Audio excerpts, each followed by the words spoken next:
All right. So welcome to one, two, three, four, five. Pick five of this draft pick evaluation analysis for the Tennessee Titans. So I'm going to start every video as if this is your first time finding me or locating one of my videos. Right now, what I'm doing is just going through each and every Tennessee Titans draft pick, giving my opinion, my rankings, what could have been the thinking behind what they were doing, how I feel about the player personally. Welcome. I'm Charles Barnes, PFF certified data analysis or analyst, as I should say. Also, former college recruiter with the ability to and offers from other bigger schools or different schools, but I decline those. And I do this. Why do I do this intro? Because people want social proof.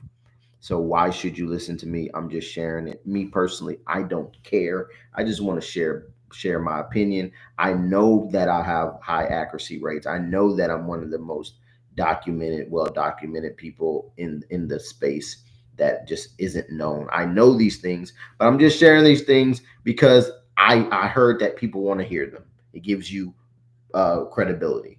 So, but for me, I just care about ball. Judge me on my hits, judge me on my misses, regardless of what I do for a living and all that good stuff. Anyway, pick five with pick 120, the Tennessee Titans selected tight end Gunnar Helm.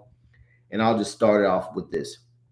If you want to know what type of person that I will probably hang out with off the field or what type of personality that I connect with when it comes to football, especially, is Gunnar Helm. Love the guy's humor.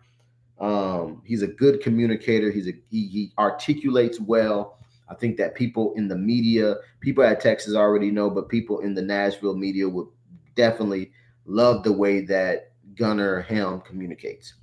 Now, as far as a player, I think that he fits or is similar in skill set to a lot of the players that's already on the Titans. Excuse me. He is a pass catcher at heart, right? His secret trait that a lot of people isn't talking about or aren't talking about is his pass blocking. And that's when he's just standing back there, just giving the quarterback some extra time.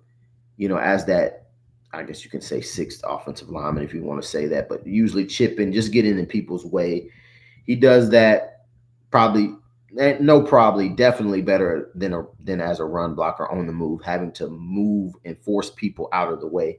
So that's definitely a weakness, and we'll get to the ugly parts of his game, but he's going to catch the ball. He reminds me definitely, of Josh Wiley. I remember having the same eval. Like, he doesn't miss catches; he catches everything. In fact, Gunnar Helm has a 2.5% career drop rate, so the guy isn't dropping passes. Something he does a little bit better than Josh Wiley is the 420 yak yards that he had, which was third of all in all of FBS, right?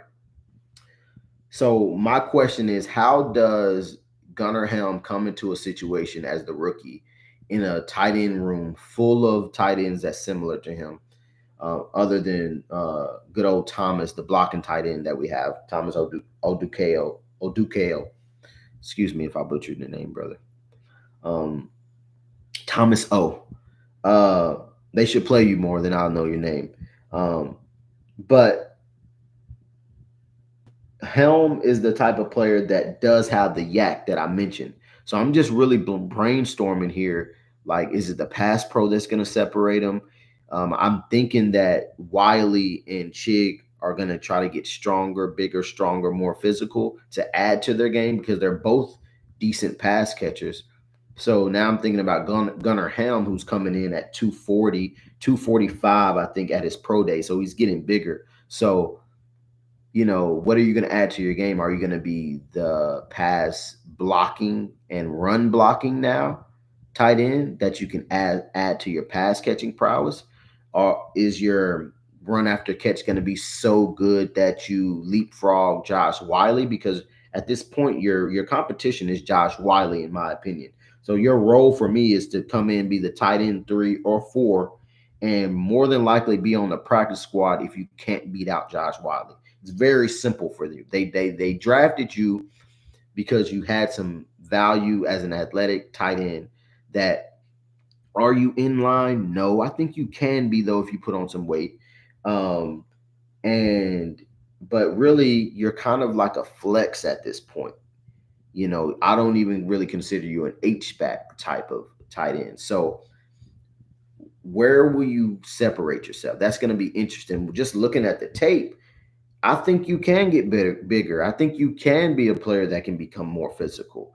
I think just like with Josh Wiley, it's very similar. Yeah, like it's almost like, you know, um, a doppelganger. But at the same time, I would have to say that in that system, that Brian Callahan, that Zach Taylor, Bengals slash now Titans, it was for a little bit Jaguar system.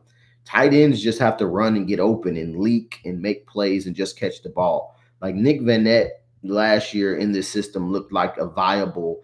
I'm not saying he was, prime Travis Kelce or anything, but he was able to get open, make plays. And I think in this system, tight ends don't have to do that much, just catch the ball. And with that being said, I think Gunnar will be able to. So it's just about, are you going to be on the practice squad? Are you going to be called up on Sundays? Or are you going to be on the practice squad and developing? And I'll have to say the good, the bad, the ugly. The ugly part about Gunnar Helm is obviously got to get bigger, got to get stronger. Does have some quirky movement skills, long legged, just an awkward running style sometimes, but get stronger, get bigger. I think that would become you'll fill out a little bit better. So what I'm adding to these evaluations is floor comps, player comps, and then ceiling comps, and then I may have middle in the middle. So for me, his floor is like if you remember Cole Hicatini, a small school guy that stayed around the Vikings for a little bit, never really got. I think he was out of Ball State or Louisville. I know it may have been a red or white team of him coming out. Really didn't pan out.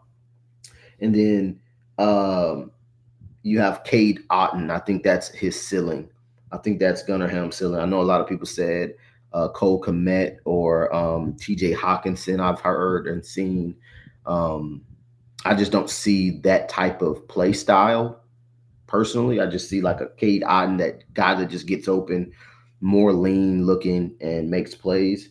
Um, yeah, I think that's kind of where he's at with me. Just you don't know where he's gonna be, and the thing is, being a pass catching tight end that can just get open and catch is going to start to become, oversaturated. And when it gets that way, it's going to come down to how do you separate yourself. And I'm looking forward to seeing how Gunnar Helm separates himself in this tight end 2, tight end 3 battle, because I think Chig is going to be the starter.